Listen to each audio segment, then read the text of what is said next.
but over Facebook I had ato last week na yes in fact multimedia crowd there yes our campaign na say okay first na kwakoye abuse of Tramadol and now umudi to be no mu de Tramadol na mix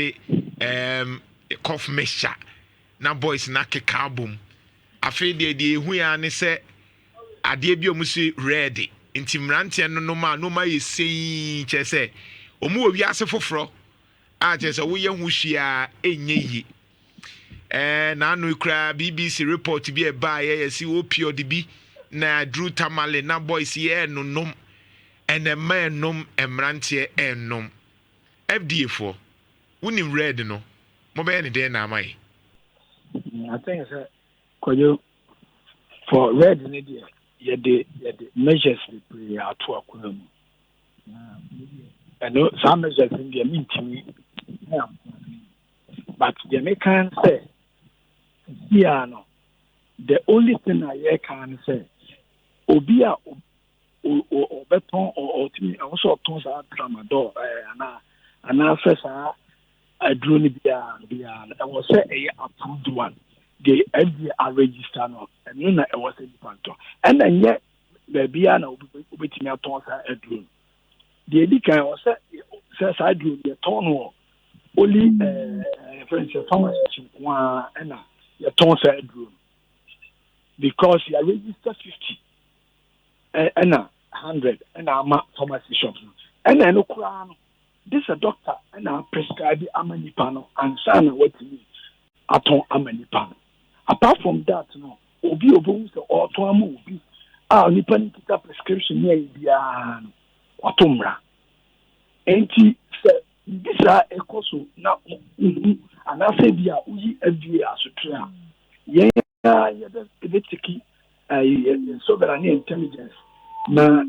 yakwako dimujuma. No, but ima no crane woman say. I mean, pharmacy na no nim say prescription can chromoton because more musica and sometimes you go there pharmacy no no ni bi wo ho a because of person no turn in your man no obeyi ebi a no feel say and we know the politics in this kind of stuff no so I'm just saying say more approve say first of all FDA more approve say the painkiller na me na make a tell you how dey wa no I don't know any painkiller but prescription only medicine only under doctor's prescription na summary only doctor's prescription no ebia why you dan ne de be ma say konom ebia when ya ebia pain and ebia bibia ya accident be now into deep pain now doctor atro e the amount say and brow pain na ase and na say ebia I say Nhyira fan anesthesia bia jaha okay Emma oya it said bia wo koyi operation ni awo bibi said be a wonte okay oya na say bia wo pain na e be said bre wo pain na say opioid bibi sa I mean Tramadol de no cry nyanwie na red and so aba but I mean I'm sure say because pharmacists no was to mean intino omutime eto but say ye concern no is it possible say a drone ye betimi a limited wine ne was our capacity ne say or tons are then so that we can monitor na I think say so the you register 250 you register 225 50 and 100 and no crowd pharmacist no and a nipa obetimi e de ama ayinu e say this doctor atro say nipa sumasi ne yade no ohia sa adruwe ansa na wade ama no uni ho kwa so otoma obia say pharmacy o say ye ifan uni ho sa this a doctor and natural and final prescription only medicine. Minim say for more year de mutimi aye, but we know the system no. There are crooks in the system. To the be a mutimi di nroni bi ba. Nroni bi okra na na bi amanone no kra no. Ye kan ho aseme nya nkan wie. But na wa na afi FD ebi adede ne ba ansa na mahu. Yenso dodo na bia ye ntimi nkenkan ye ntimi hu ye nya kwa na ye se pedro we ya pharmacist no ebeton aman he say kra na ebi wo ho kra na omom ye over the counter no kra ni kwan so ton certain medicines bi no na obon se bi nso etwi fam. And so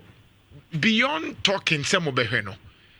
mususu said there be pa na betimi a limit said the bay as hard way back because it's getting out of hand, Anna. I think, sir, maybe FDA, we will be so much welcoming, say, informants, and I say, you'll be maybe be my alert on that. So the bay, say, take some few people now running on drastically now, but if I say, security department, the people. Then say been careful and also make Chinese animal bet me I know brush and also bit me Mati efu to bi o ha de be mayana the American say an opedi nuanom running pharmacy any car shops in Yamana, yes, what do you say? Me ban no to me toa. Unia be over CB, so numbi. Ain't ye na yin them because a coba baba, say nipa no in time, no, or Danny comfort, and also that's all the year. Ebi a who's can no numbi, ban numbi, but obefa to about the issue too. I use sick as a Yamianka. Akana kuma obese kuma furi ase nti message say e maye nyɛ sika na nko anu but yɛn hwɛ ɛho effect na bit affect the entire country Jamaica actually manfo nyina na say yɛnyina yɛ mboa na yɛnko saa ohaya ba o mai Mate mini hwɛ nkɔmɔ ne bi wɔ ha ebedi no akyire hɔ na for security reasons nti wadama yɛn fancy Mate Rayima Emmanuel Foripoku FDA PR Head of Enforcement Department